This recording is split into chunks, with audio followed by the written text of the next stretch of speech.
Bonjour, bonjour, bonjour, merci. First, a big thank you to Michael and Doug for putting this together. Isn't this a great event? Yes, yes. And I know I've been in communication with them, and I know just how much work they've done in very little time. So congratulations for a very good program. Je suis très heureux d'être ici. Merci aux organisateurs. C'est une réunion très importante, des discussions importantes pour l'avenir de ce sujet. Alors, je vais continuer en anglais. A few weeks ago, the Canadian Association of Optometrists was preparing for a similar panel that we had in Montreal, and we commissioned a national abacus poll to ask several questions to Canadians. And one of the questions that we asked them is, when was the last time you've had an eye exam? And we found out that 1/3 of all Canadians had not had an eye exam in over the past 2 years. So that's over 10 million Canadians who did not have an eye exam over the past 2 years. So I thought that statistics was quite pertinent for the topic of this third panel, which is all about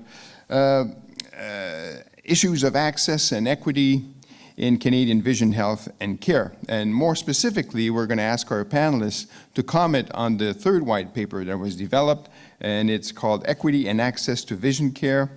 This paper will be amended after our conversations here and will be released to the public. So our work here is very important, so thank you, panelists, for being here. We have 4 outstanding panelists: Connie Côté, CEO of Health Charities Coalition of Canada; Elisabeth Fowler, CEO of the Canadian Ophthalmology Society; Dr. Aaron Patel, Chair of the Canadian Association of Optometrists Insurance Industry Working Group; Jennifer Urosevic, Vice President of Healthcare Operations at Vision Loss Rehab Canada. So I'll say a few comments and then we'll get going with our panelists. I've been working in the healthcare field for over 30 years. Currently, I'm co-chair of HEAL, a coalition of 41 national healthcare associations, including Canadian Medical Association, Canadian Nurses Association. So I have a pretty good feeling for healthcare and our healthcare system. And I can tell you that the healthcare system, or healthcare systems rather, it's not one system, it's many systems, has unfortunately not kept up with times. It needs a pretty good overhaul, especially when it comes to addressing the needs of Canadians delivered outside hospitals by non-physicians. Preventing and treating chronic illnesses like vision loss is of particular concern to me and to a lot of Canadians. Now, access to care and to new and innovative vision treatments is also hindered by a fragmented, deficient regulatory framework, and that's reflected in the white paper. For example, I'll give you an example of optometry, glaucoma treatment. In Ontario and the majority of provinces, it is considered best practice for ophthalmologists and optometrists to collaborate to ensure optimum access to monitoring and treating glaucoma. Yet, in several Atlantic provinces, the regulatory framework prevents optometrists from prescribing glaucoma drugs. Why is it in some parts of the country you get it, other parts you don't? Fragmented regulatory system. Access to new drugs is also hindered by a complex and lengthy regulatory approval and reimbursement process. Canada is a very small market on a global basis. So for pharmaceutical companies, when they have to decide what they're going to sell in Canada and whether they keep selling or retrieve products from the market, if the barriers to entry and the cost to register the products and market them are too high, they're simply going to choose other countries. So it's just the reality of our market. So on these notes, I'm going to open it up to our panelists. We're going to start with Connie. So Connie has been involved in the not-for-profit regulatory and charitable health sector for over 20 years and is currently the Chief Executive Officer of the Health Charities Coalition of Canada. Her priorities there include advocating on issues related to health research and health policy and working with members to identify areas of alignment and opportunity. Prior to joining her current organization, Connie held leadership roles with the Canadian Lung Association, the Federation of Medical Regulatory Authorities of Canada, and the Royal College of Physicians and Surgeons of Canada. So please welcome Connie.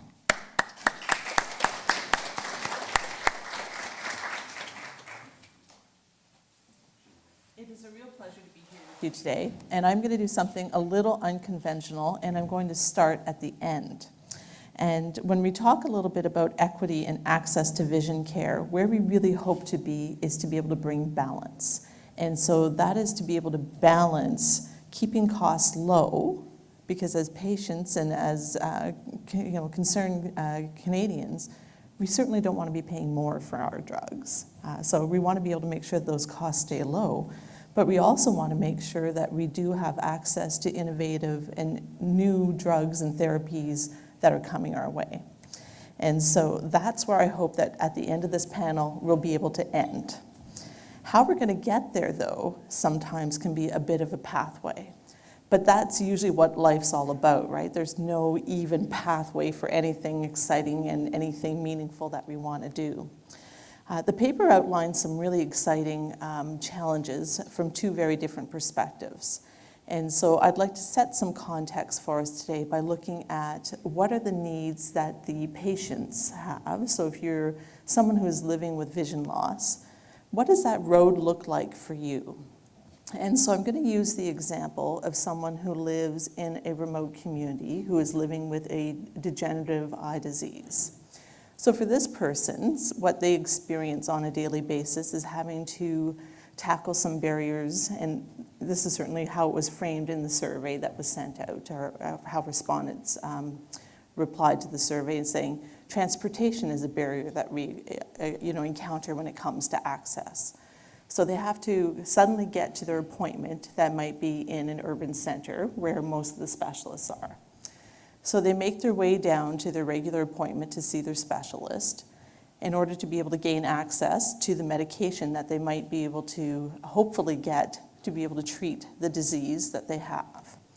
Once they're there, under the current regime and environment that we have, there's several steps to be able to actually get that treatment. So in this particular case, this patient requires an injection, and that injection means having to come back into the city every month, which means having to coordinate more transportation to be able to get to the hospital or to the clinic where they need to be able to get this injection. Before they can gain access to this medication, it means getting prior approval through their insurance provider. In this paper, we also learned that 20% of Canadians don't have adequate coverage for their medicines. So that's concerning. So will I actually be covered? Can I actually pay for the medication that I need to be able to treat my illness? As this person goes to see their specialist, they work with their family and say, well, can we afford this medicine? Can I actually get the medicine that I need? And of course, it's an expensive medication.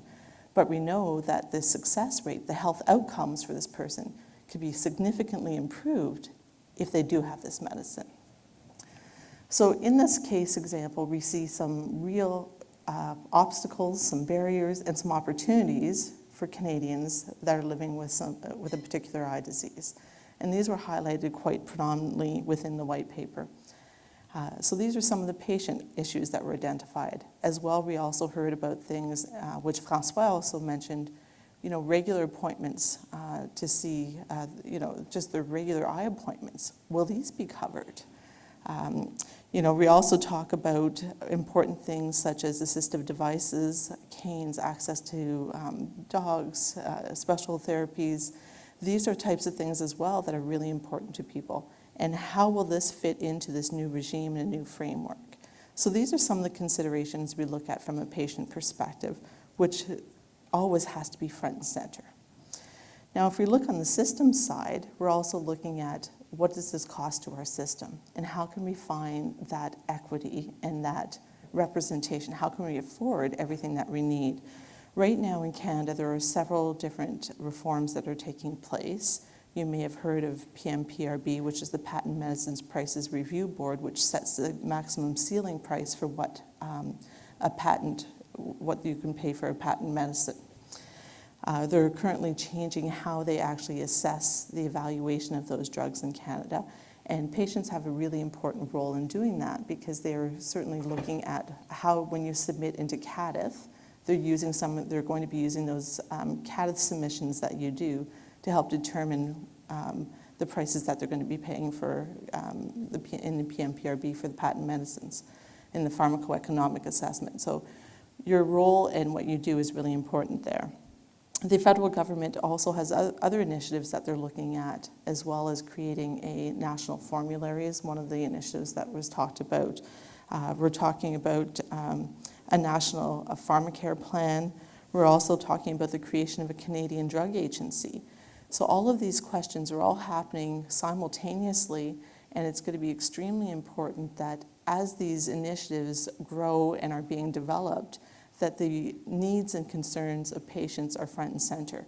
And so your voice is extremely important, and we want to make sure that your wishes, desires, and also your recommendations for how we can improve areas for waste, avoiding wastage can be helped in the system.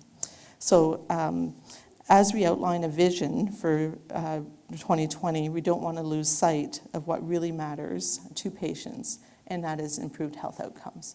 So I think I'll leave it for right now, and I'll pass it on to some of my colleagues down the road and see what they thought of the white paper.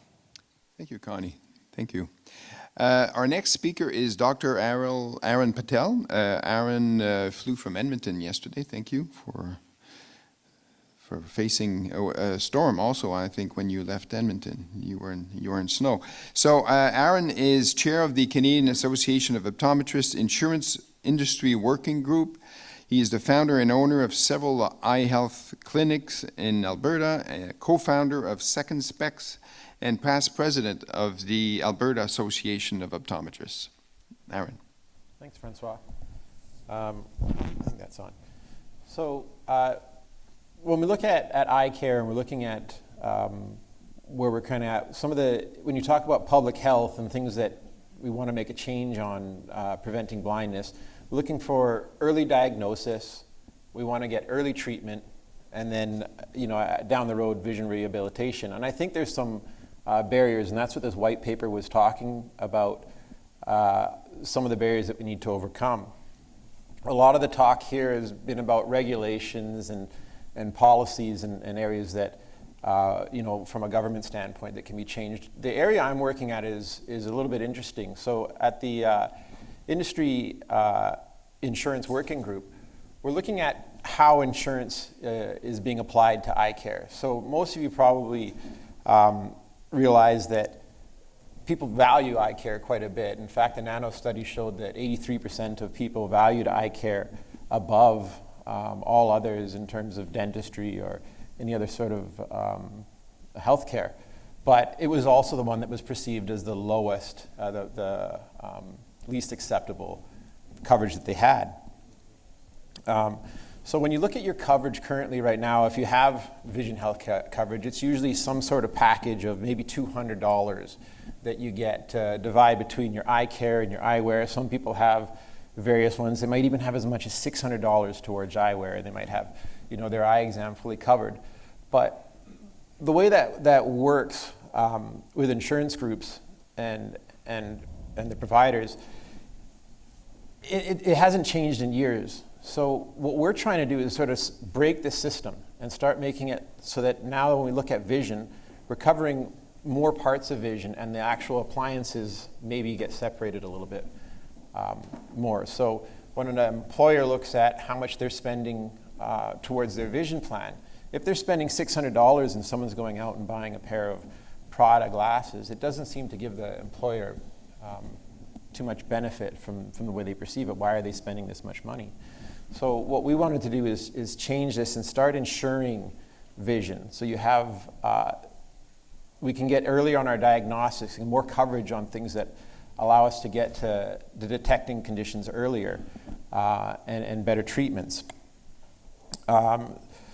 So changing the model hasn't been easy. We had to learn how all the system works. We have to learn about, where the decision's made. And I think that was the hardest part for us from the start. We kind of got in there gung-ho, but realized that, well, who's making these decisions? Like, what is a plan sponsor? What is a plan advisor? What is an insurance group? And how do they all rate? And where does the employee sit in all of this? And so a lot of the effort that we've been putting now is basically trying to figure out what is the ideal vision plan. what is going to allow us to get to this goal of diagnosing things quicker, treating them better, and then creating some better rehabilitation when required.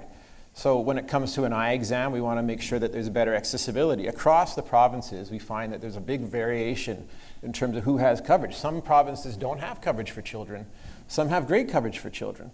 So basically, you need your insurance, your private insurance, to kind of pick up the differences on these areas. Even when someone goes into an eye exam and they require an OCT that can help detect glaucoma, sometimes up to 10 years earlier, this is not covered. So the charge gets put to the patient, and the patient has to make this decision. Can I afford to pay this extra cost? Not really always knowing the value of it. So kind of get the insurance companies educated on the importance of covering these additional tests and why they aren't just frivolous tests and how they can benefit the patient and prevent blindness, allow us to detect things earlier, getting people to come into their exams. When we look at seniors, one of the most vulnerable patient groups, especially the low-income seniors, they may choose to skip an eye exam because they just can't afford it. So we're trying to say, like, if insurance groups or supplemental insurance can properly cover the eye exams and the additional testing, we can start getting to earlier diagnoses. A lot of the conditions, as most people know, if we treat them early, the outcomes are substantially better. You look at glaucoma, it's a silent thief of vision. With early diagnostic, we know that the first early changes are showing up. There's many treatments that can help reduce the amount of vision loss that occurs. You look at diabetic retinopathy. If we start seeing that new blood vessel growth occurring, we can get them to the retinologist, and they can get the treatments, the Avastins, or the anti-VEGF treatments, or the laser photocoagulation treatments to help prevent blindness. Even wet macular degeneration, again, early diagnostics is really crucial to making changes in our eventual outcomes. With our treatments now, a lot of the treatments that we have are basically drug-based. If something can be treated with a drug, simple enough, you write a prescription, they go to their pharmacist, they get it filled. But there's lots of treatments that aren't covered through this drug plan, and people are kind of left on their own. For example, some people that have vision loss, they were amblyopic, they had no vision or poor vision in one eye, and then down the road something happened and they lose vision in their second eye. But there's no coverage for vision therapy or that kind of rehabilitation that can occur in childhood that could help maybe improve that vision on that weaker eye so that they have that backup eye down the road.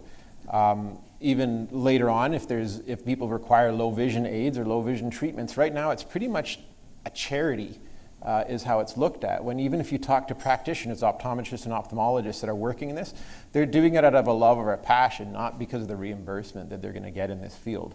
So low vision is not being reimbursed. And again, we have the CNIB and other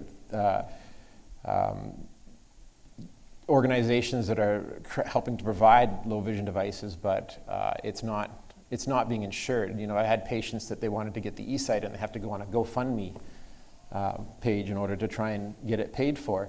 But they have, proper insurance, or their spouse has proper insurance. So we want to try to break this and start saying, like, okay, this is the glasses coverage here, and that's a benefit. But when it comes to eye health, it should be in insured services. And that, a lot of these things don't happen to everybody. And so we get actuaries in there and figure out what is the impact going to be to the employer to have these things. And we're hoping that it can be feasible. And with feasible insurance, we can help reduce blindness by early detection, early treatment, and better rehabilitation. So.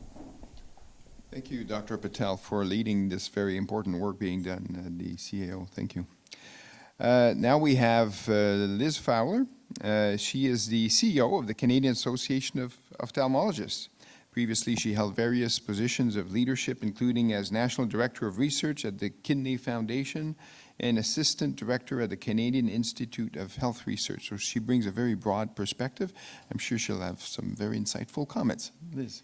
Thank you. And so what François didn't say is that I'm very new to this role, and so I am learning a lot, and so I'm learning a lot today as well. So I'd like to share a little bit of what I've learned and beg your forgiveness for relying on notes more than I normally would due to the fact that it's not off the cuff yet.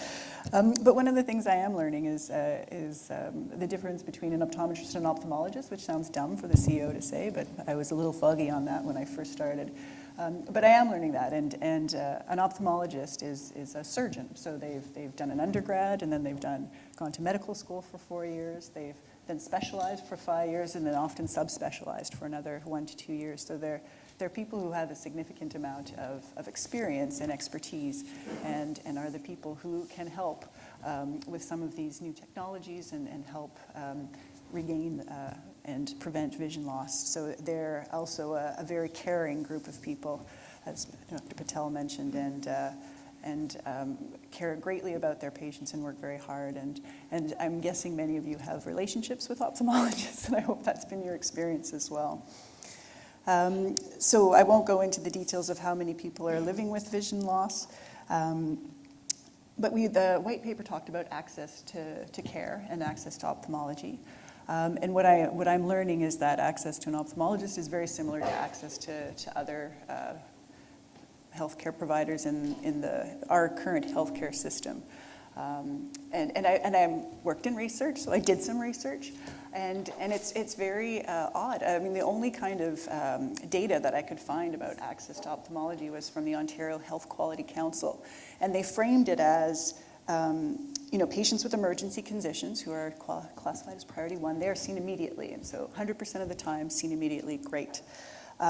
So if you need cataract surgery, they say 87% of all patients were seen within the target time, which sounds great.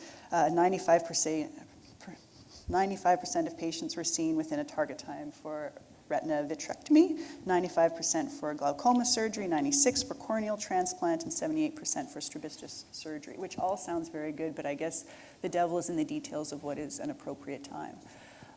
And so what I am understanding is one of these limiting factors is access to OR time, that ophthalmologists have to fight to get time in the OR to treat their patients, and they're fighting. They are working collaboratively with the cardiologists and the orthopedists and that. So that is, I think, one of a bigger issue related to access to ophthalmology. There was a study done recently where it stated that 90% of Canadians live within a 1-hour drive of an ophthalmologist, which again sounds great, but it also it leaves that 10% behind, and that's the 10% that live in the remote and the rural populations. And the white paper pointed that out very clearly, that, as Connie mentioned, it's someone who needs an injection on a monthly basis to have to travel long distances is difficult. And so how do we deal with some of that and these underserved communities? So there are some really, technology, thank heavens. Teleophthalmology is creating some really interesting models that are helping us reach the people in the underserved populations. There are apparently very good diabetes programs, and they're working on them for glaucoma. Other things are really creative and innovative models that I think we need to look at and try to build on. Such as the iVan, which is a partnership with the CNIB. And that's a mobile van that travels 6,000 miles every year to visit 4,500 people in the smaller northern Ontario communities. 25 ophthalmologists give their time to go and spend time there. And so if we can do that, why can't we do more of that? And that would allow people to get their care in their own homes, in their communities, without the burden of having to travel long distances. So another issue that was highlighted was the fact that a lot of our ophthalmologists are retiring. And because it takes so long and so much schooling to become an ophthalmologist, we're having trouble replacing them. So that's another access issue that I think we need to tackle. And so some of the potential thoughts of how we might be able to overcome some of this is we need to really encourage our hospitals to free up more OR time so that some of the waiting lists can be decreased. We need to consider other models, perhaps like the Kensington Eye Institute, which is it's a surgical center away from a hospital that provides solely eye care. It's funded, it's not for profit, and it's funded by the government. So if that can do more efficient care, perhaps we should consider that. We need to encourage more medical students to go into the field of ophthalmology. And I can't imagine a more wonderful place to work where you can help people keep their vision. And we need to train surgeons who are flexible because, as has been stated, this is an area where there's a lot of innovation. And so we need to train people who can work today with the technology we have today, but who are flexible and can think forward and are willing to learn and grow with the changing technology. I think we need to encourage more innovation in models like teleophthalmology and the IVAM. And we need to collaborate effectively and appropriately with our optometrists. I know it's a somewhat contentious area sometimes, so I was hesitant to say it, but I think if we approach it carefully and we take into consideration the expertise of all the groups, that we can really work together to efficiently and appropriately help with screening and caring for people living with vision loss. So access to medicine, sorry, I'm going fast because I realize I've got very little time, so I'm trying to charge along. So the white paper lays out that drug shortages and discontinuations are an issue, and we absolutely agree. It's a very high issue that we talk about a lot and try to work closely with our industry partners to collaborate so that they can let us know if there's going to be an issue with the production of a drug, or if there's a recall, so that we can let our members know as soon as possible so that they can plan for the care of their patient. So that's been wonderful. And we were really pleased to see that the Minister of Health's letter had a specific highlight on dealing with drug shortages. So we've reached out to her to let her know that we are really pleased, and if you need any help, is there anything we can do, please let us know. So we've also working on what we're calling an essential drugs list, and our industry partners have suggested they can help work with us and with Health Canada to make sure that all the drugs on that list are never out of supply. These discussions, they're very early, and we're unsure if we're going to be successful, but it is our hope that we can. And so if anyone wants to help and get on board, please let us know. And then there's national pharmacare. And while there's so much hope and promise of everyone having equal access, we just want to make sure that everyone doesn't have equally bad access. So as the white paper said, it will work only if it allows a robust and comprehensive formulary. So I think that was really well stated. And then finally, access to screening, to follow up on what Dr. Patel said. I think that's really important to help catch diseases early, and that they play a critical role. So having government funding for regular eye exams for all Canadians would be enormously beneficial, not just over 65 or under 5 or whatever the rules may be, but for everyone across the board. We think that would be really helpful. Encourage people to go get their eyes screened regularly so that they can catch some of those diseases more quickly. So in closing, the white paper, it outlines some incredible innovations, and that's amazing. But in this era of constraint and limited access, we have to make sure that Canadians can gain access to these innovations. So the common theme has been all working together, so I hope we can all keep working together to try to send a strong message to government and make it happen. Thanks. Thank you, Liz. You figured it all out. It didn't take you long, just a couple of months, and you know all the issues and get all the solutions. Good work. Thank you. Jennifer Rossovich is the Vice President, Healthcare Operations for Vision Loss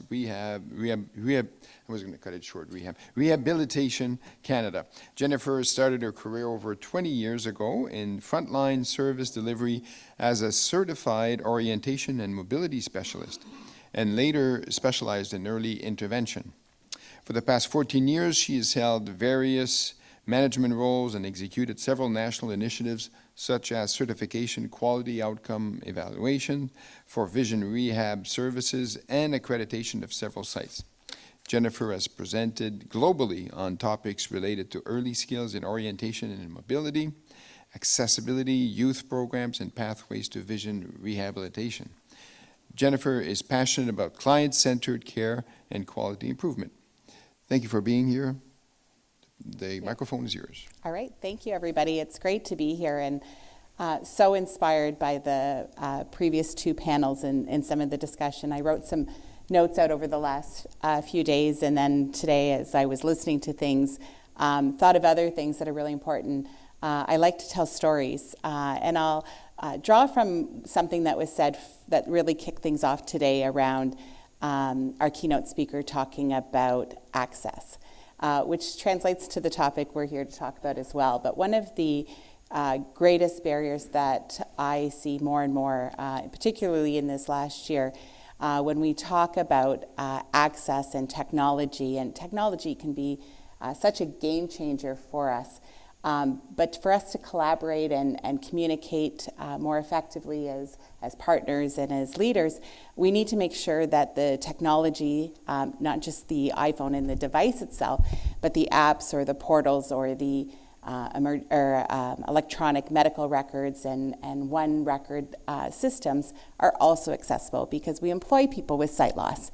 And this has been a great challenge and an advocacy piece. And I think for us to be integrated into the continuum of care, to work with our partners in ophthalmology and optometry and other healthcare providers, we really see this as needing to find the right way to be able to talk as professionals, as well with our clients. I recently was out with a client of ours who is a young adult, has had sight loss most of her life, and she was showing me what she calls her patient portal. So she no longer has to tell her story. She has a very detailed medical history as well as a vision rehab story. And she got sick of telling everybody, so she investigated a portal that she could use. She said it took her about 8 months and about 20 different trials to find one that worked for her. So now she's given permission to her vision rehab, so her mobility instructor, to communicate with her optometrist and her ophthalmologist and her heart specialist and her diabetes educator. And she showed me this, and I was so inspired that I said, that's the end game. In one way, wouldn't that be nice that all these professionals can intersect together and improve access? It would help us to communicate in rural communities, looking at how we can do virtual care, and I think strengthen partnerships around what we can do. Part of the talk that I wanted to talk about is health outcomes and the work that vision loss rehabilitation therapy provides. And when I talk about that in the context, I'm talking about it in the context of community-based. So orientation mobility, learning how to get to where you want to get to, understanding where you are in space, spatial awareness. For somebody that has never had any sight, it is learning how to navigate, how to understand where you are, lefts and rights and street crossings. For somebody who's losing their sight, advanced skills, learning how to use your remaining vision if you have vision. And so I think some of these collaborative pieces are really key. I know when I was in frontline service delivery, one of the greatest assets that I always had was a functional assessment that I received either from ophthalmology or optometry, depending on who the primary healthcare provider was. Because when I was then going out with that child or that youth on a mobility lesson, I was understanding what they were seeing and how their vision was impacting. Just as much the ophthalmologists and optometrists would respect my scenarios of things that I would bring to them and things that I were noticing in changes from going from outdoors to indoors. And I think we need to really work on how we can communicate some of those pieces back and forth that doesn't add more work or more cost to the system, but really looks at that client or a patient if you're in a medical system. I think that we can do a lot more by taking a look at each other's expertise in this area and being an extension. Our vision rehab therapy programs happen primarily in people's homes. We're moving into that. I shouldn't say it right now. We're moving more and more into that because there is an access issue to transportation. It is really hard to get to Kenora from Thunder Bay. I went up there this summer and I spent time on the I-van. And I was inspired but frustrated, and the stories that I heard from the I-van patients and our clients on access to different services that we provide. And based on that experience, I learned that we need to leverage cross-border. Manitoba is much closer. Winnipeg is a 2-hour drive Kenora versus an 8-hour drive from Thunder Bay. And that patients that were being released from the hospital after a stroke that had significant vision loss had to wait till our IVAN doctor came up to Kenora to receive really a diagnosis. The optometrist had made the referral and was providing some services in that small town, and it actually, it's not even really that small of a town when you're there, but it was something that I think we really have to take a look at, and we have to talk to different client groups, we have to talk to different patient groups, we have to talk to other professionals in the community that expand through occupational therapists, community health leaders as well. And I think that as we're moving in some of those directions, we're going to have a greater opportunity to serve, the clients that we serve with vision loss. So I think, from reading the white paper, I focused a lot, I'll be honest, on the vision rehab piece. And one of the words in there is that people with sight loss have to go to, or vision loss have to go to a charity. For 100 years, they had to do that. CNIB was the charity that people were referred to for vision rehab. And almost 2 years ago now, CNIB launched a new organization that was primarily funded by the healthcare system across Canada. And now it's a not-for-profit called Vision Loss Rehab Canada. And we're still thankful for CNIB because they help to invest in our certified professionals so that we have a replacement for our staff that are retiring. But it's a changing times, I think. And we heard this from our clients, we heard this from ophthalmologists and optometrists that they wanted to refer to CNIB for vision rehab, but a client didn't want to come to the Institute for the Blind for that service. And so as we launch and talk a little bit more about who we are now as a new organization that is a not-for-profit, hopefully the stigma attached to that will change as well. Thank you. Thank you very much. Thank you to our 4 panelists, please. Yeah.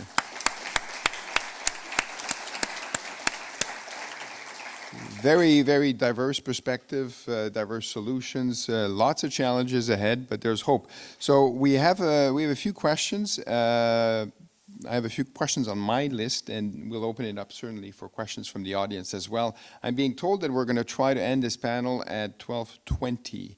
Is that correct, Doug? 12. So we have 15 minutes. First question for the panel. How can we work together, all of us? This is a good start here. We're all in the same room. We're sharing information. But how can we work together to reinforce the message to all Canadians that vision health deserves more attention and funding? I always keep in mind the great work that's been done by the Mental Health Coalition, where it used to be a huge stigma around mental health. Nobody talked about it, and now everybody talks about it. They're getting lots of funding, and that's great. But how can we do something similar for vision health? How can we get this momentum, get this community to work together? Any ideas? Everybody's looking at me. Well, I think if we go to that nothing about us without us, I think we have to make sure that we speak with the people who are living with vision loss right now to help bring the stories, the messaging, and the really be front and center. I do think together, all of us groups, if we need to go to the government, we need to state our case, we need to ask them to lead, and I think we need to make sure that those people are front and center. I have to say, I have to give a shout out to the person who said,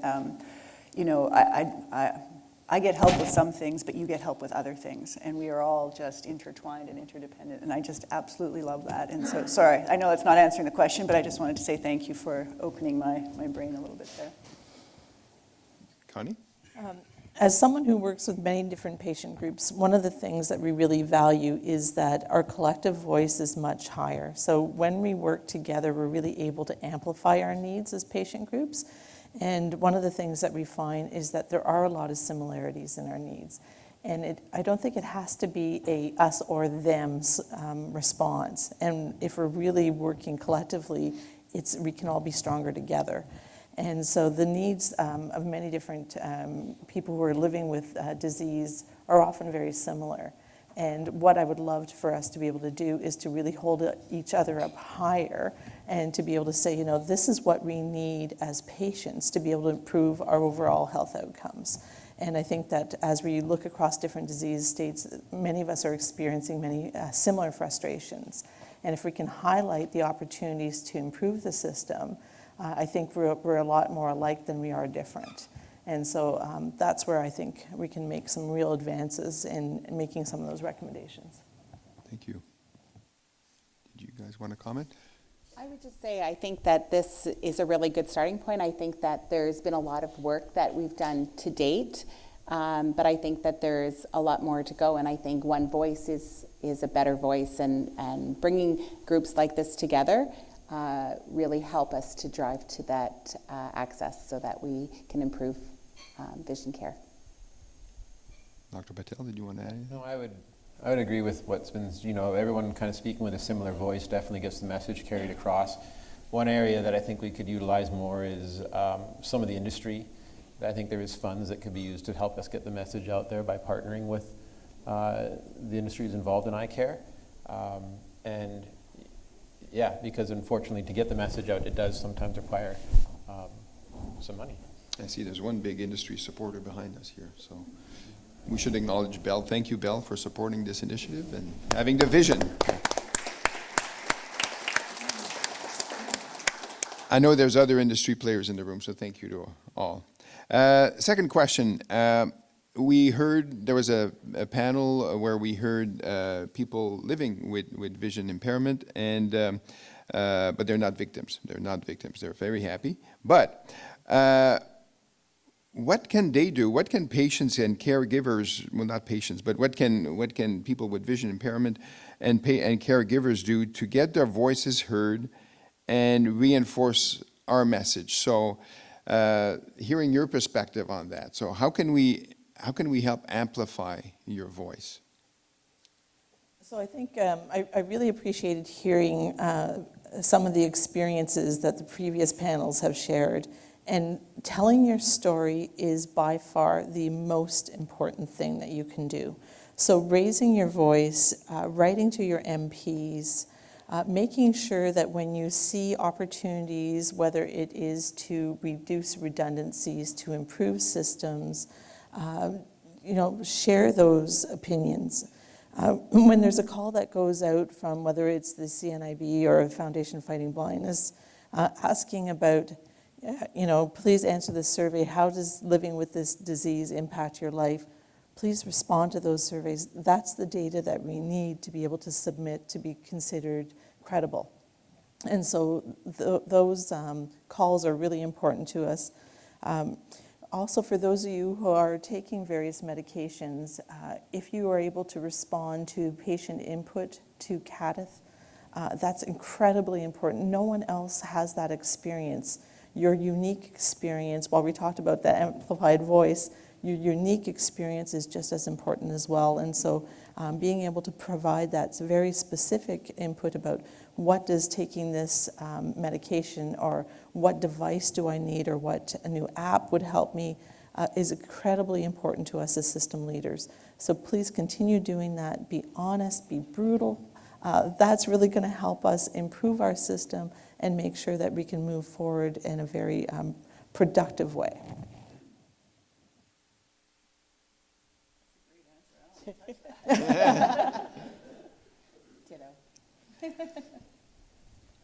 Any questions from the audience? Yes, please. Maybe, 3. This is good. Maybe mention your name. My name is Nathalie. Nathalie, bonjour Nathalie. Si vous voulez, vous pouvez parler français. Je peux faire la traduction simultanée.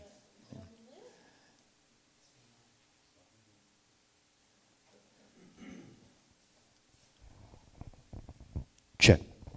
OK. OK. Encore une fois, mon nom c'est Nathalie Théodore. J'ai été diagnostiquée avec la rétinite pigmentaire en 2011.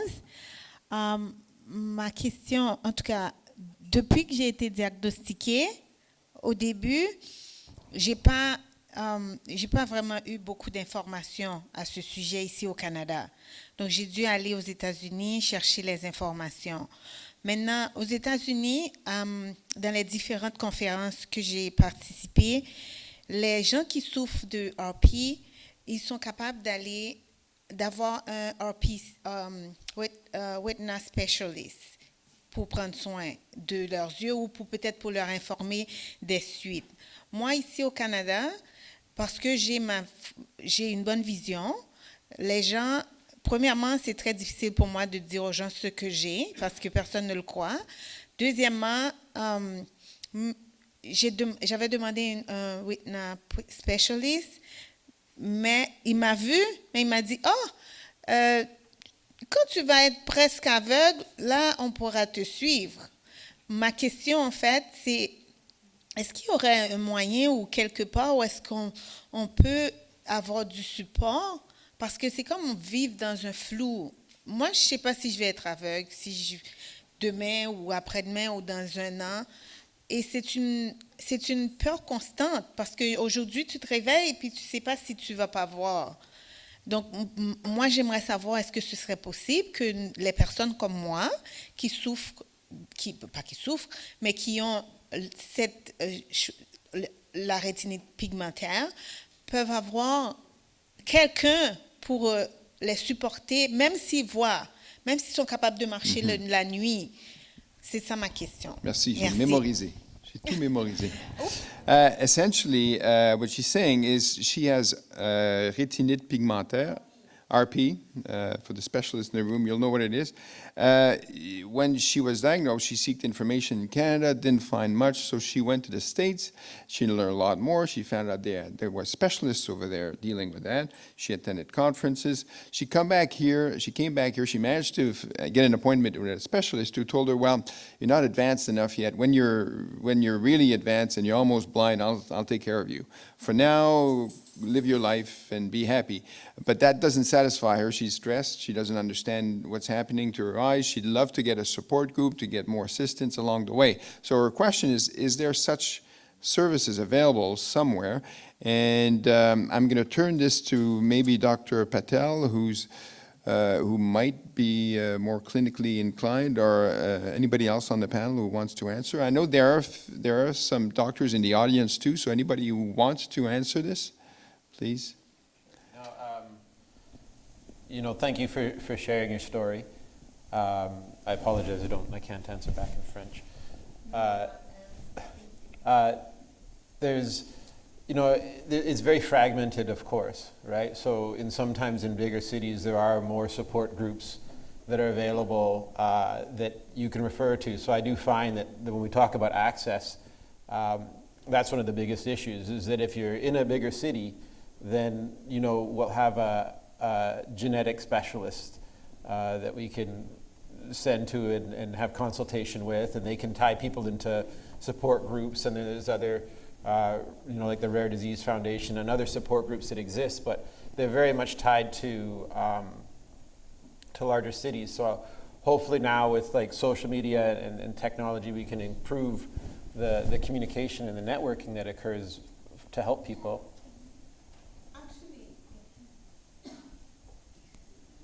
Actually, it's not really social group that I'm looking for. It's more a retina specialist, because what I said. Medical advice, right? You're looking for medical advice, because I already have a bunch of Facebook contact about that since then. But it's just to have a retina specialist like they have it in the States. I found here we don't have that. That's my. And some of the other project I work with is the Rare Disease Foundation. It was amazing how much more educated the patients were than the doctors were on a lot of the rare conditions. Like even RP, although it's an eye condition and every optometrist knows about it, as far as the leading edge treatments and everything like that, they might not be as aware of it. But I did find that the patient groups were much better at sharing information and bringing that information back to their doctors and saying, what about this one? Can you refer me to this? And you have to be your own advocate and definitely push your doctors, because the information changes so fast that as much as you try and keep up on it, you fall behind. But yeah, as far as there being the specialists and the availability of the specialists, I agree. There's a shortage. And Elisabeth, we were mentioning that we'll get them, that they'll retire, and then you have nothing. You have one in your community, and they leave or they retire, and then there's nothing suddenly, right? Because a community can't support more than one often, and you wait until another one comes. So it is definitely an access shortcoming, and I don't know if I have the answer. Comme je suis nouvelle, je ne suis pas complètement certaine si je peux vous aider, mais si vous me donnez votre information de contact, je peux aller m'informer pour voir pourquoi il n'y a pas une spécialiste qui peut te voir en ce moment. Bienvenue. Merci pour la question. Doug, I don't know if we have time for one more question. I know there were two other hands up. Yes, over there. Monsieur Ruel, c'est ça? I guess, I'm not sure if this is necessarily a question or if it's even, I think it's more of a challenge that I want to put forth to the blind and low vision community itself, because I don't think this is a conversation that can take place in the medical arena. But my notion, or the notion of treatment at any cost, is one of those things that scares the heck out of me. I think I see it in some of the people we work with, the anxiety that people go through digging and searching for the magic cure, and all of that emphasis that is, I think it's centered around the fear of blindness. And so, in my own case, we let the left eye go, and within 2 years of diagnosis, it was done.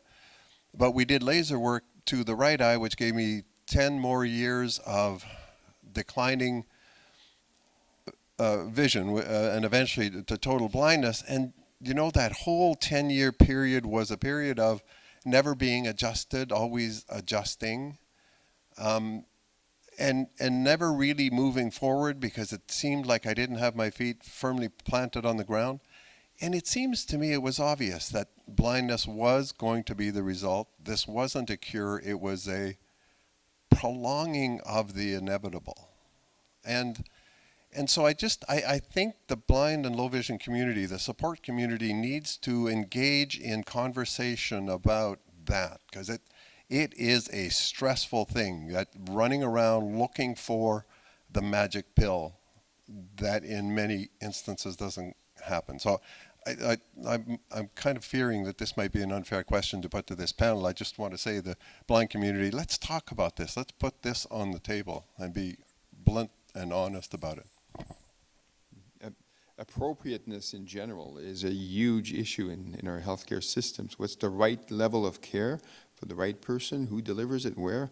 And you bring a very interesting personal example. I don't know if anybody on the panel wants to react to that, please, Connie? Yeah, certainly. And that is exactly why we really need the patient voice. And when we talk about your input, these are some of the considerations that really need to be there. So you may not need the medications, but are there other things that really help your health outcomes? So instead, you may not need the medication, but you may need access to other assistive devices or other enabling things that can help improve your quality of life and ensure that you can engage fully in the way that you would like to. And so, we look at how we can redistribute those funds and ensure that all the supports are there and necessary supports are there. And so it's a matter of realigning. And that's the type of feedback that we really require of patients. And in some groups use patients, other people use living with diseases or conditions, depends on what group we camp we're in. But we really require that very direct feedback so that when we do meet with the policymakers and the decision makers, that we have a balanced opinion. And so this is really hard work, and I really congratulate you for taking the time to consider the white paper and look at it honestly, because that's what we're being asked to do as patient groups and as members of concerned citizens. So please continue doing this hard work. Getting 2 cues, one from Doug standing up and one from someone with a microphone saying. So, Doug, you decide. Please. Hi there. Hi there. My name's Sherry. I'm with Fighting Blindness Canada. So I have a few perspectives just to add on to Albert's perspective and also from my own personal and my professional experience. So we recently launched the health information line. So patients can now call in to me specifically to talk about some of the things that some of the information they're looking for, and I can help them find resources, sort of like a patient navigator. So one thing that a lot of people are bringing up, if you're talking about getting some balanced input from patients, and I just want to bring up the lack of focus on mental health. I get a lot of people calling me, asking me how they can get referred to a psychologist or a psychiatrist or a social worker, someone to help them talk through some of the things that they're thinking of. And from my own personal experience living with RP, I know that it's very difficult when you have a progressive disorder that it's very hard to compartmentalize those feelings, and you're thinking about it every second of every minute of every day. Like, it never goes away. So, we're affected by it and we move on and we live our lives, but everything has this, you're constantly thinking about it. So it really is important to think from a balanced perspective that we need people to talk to. We need help discussing our emotions and learning how to compartmentalize our feelings towards these diseases. So just wanted to provide my input. Thank you for sharing. So this brings an end to our panel. I would like once again to thank our 4 panelists. Thank you very much.